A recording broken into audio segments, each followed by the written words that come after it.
पर्यावरण संरक्षण को लेकर सरकार की ओर से कई दावे किए जाते हैं, लेकिन क्या असल में इस पर अमल होता है? मध्य प्रदेश के बड़े शहरों की बात करें तो क्या शहरों में पर्यावरण व्यवस्था उचित है?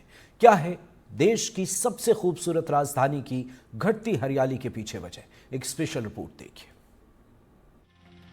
यह सूखे हुए पेड़, इनसे इनकी जगह छीन ली गई।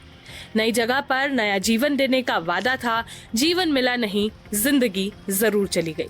विडंबना ये कि बेजुबान से निर्जीव हो चुका ये पेड़ इसकी शिकायत भी नहीं कर सकता। मध्य प्रदेश में ऐसे ही तमाम पेड़ों को यह कहकर काटा गया कि इन्हें ट्रांसप्लांट कर नया जीवन देंगे। यह सब जापानी तकनीक से होगा, लेकिन सालों साल पेड़ के नाम पर केवल लकड़ी का ढांचा मिट्टी में गढ़ा रहा और कई जगह पर सूखने पर वो भी गायब हो गया। हर एक काटे जाने वाले पेड़ के बदले और ज्यादा पौधे लगाने की भी बात हुई, लेकिन नए पेड़ और नया जीवन तो नहीं, पेड़ों की जगह जरूर छीन ली गई। विदेशों में सुना है उनके वीडियो जारी होते हैं, स्पेशली जापानीज टेक्निक जो है वो बताती है कि ट्री का जो ट्रांसप्लांटेशन है वो सक्सेसफुल है। यूरोप में भी हो सकता है सक्सेसफुल रहा हो, लेकिन मैं पूरे दावे के साथ कर सकता हूँ कि मध्य प्रदेश में ट्री ट्रांसप्लांट जो है कहीं भी किसी भी इलाके में सक्सेसफुल नहीं है। पूरी तरह से फेल योजना है और जनता को मूर्ख बनाने की बात है। हर साल मानसून शुरू होने के पहले सरकार पर्यावरण अभियान चलाती है। एक तरफ जहां एक पेड़ मां के नाम लगता है, तो वहीं इंफ्रास्ट्रक्चर डेवलपमेंट की मजबूरी में हजारों पेड़ काटे भी जाते हैं। एमपी के बड़े शहरों की बात करें तो इंदौर हो या भोपाल, ग्वालियर, जबलपुर या उज्जैन, हर जगह अलग अलग वजहों से हजारों पेड़ काटे जाते हैं। भोपाल में सड़क चौड़ीकरण के लिए 8,000 पेड़ों की बलि चढ़ेगी। पिछले 2 वर्षों में इंदौर में 25,000 से ज्यादा पेड़ काटे गए। ग्वालियर, जबलपुर में भी विकास के लिए हजारों पेड़ काटने पड़े।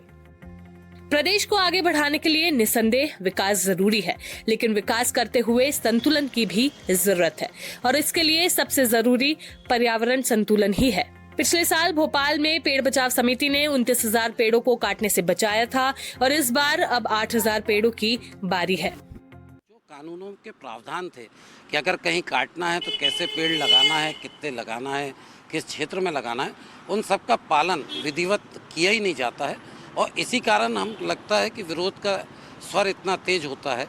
अगर निरंतर जैसा पेड़ लग भी जाए और लोगों को आश्वस्त हों कि पेड़ उतने लग रहे हैं, भले ही वो पेड़ शायद 20 साल बाद हमें ना उसका लाभ मिल पाए, हमारे अगले पीढ़ी को मिलेगा, लेकिन उसका लाभ तो मिलेगा, लेकिन वो भी कहीं भी गायब दिखता है। सरकार की बात करें तो फिर वही दिलासे हैं, विकास के भी और पर्यावरण संरक्षण के भी।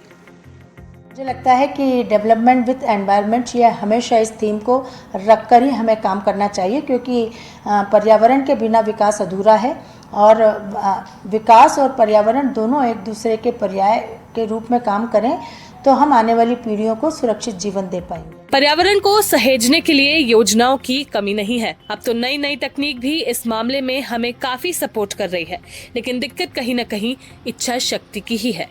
ये जो पेड़ इस वक्त हमें छाया दे रहे हैं, तपती गर्मी से हमें बचा रहे हैं, ये पेड़ अब अपनी जान देंगे। 16 किलोमीटर के दायरे में 8,000 ऐसे ही बड़े बड़े और हरे भरे पेड़ हैं जो आने वाले दिनों में अपनी जान देकर हमारे विकास के लिए, रोड चौड़ीकरण के लिए अपनी जगह देंगे। विकास सभी के लिए जरूरी है, फिर चाहे आप हो या हम। इंदौर, ग्वालियर, जबलपुर, भोपाल हो या फिर उज्जैन, हर जगह हर साल करीब 1,000 पेड़ अपनी जान देते हैं ताकि हमारे प्रदेश का विकास हो सके। लेकिन हर बार सूली चढ़ता है केवल हमारा पेड़। क्या हमारे पेड़ों के लिए उनकी जान जरूरी नहीं है? क्या विकास के बदले पर्यावरण जरूरी नहीं है? कैमरामैन राजू बातम के साथ निहारिका शर्मा, एनडीटीवी, भोपाल।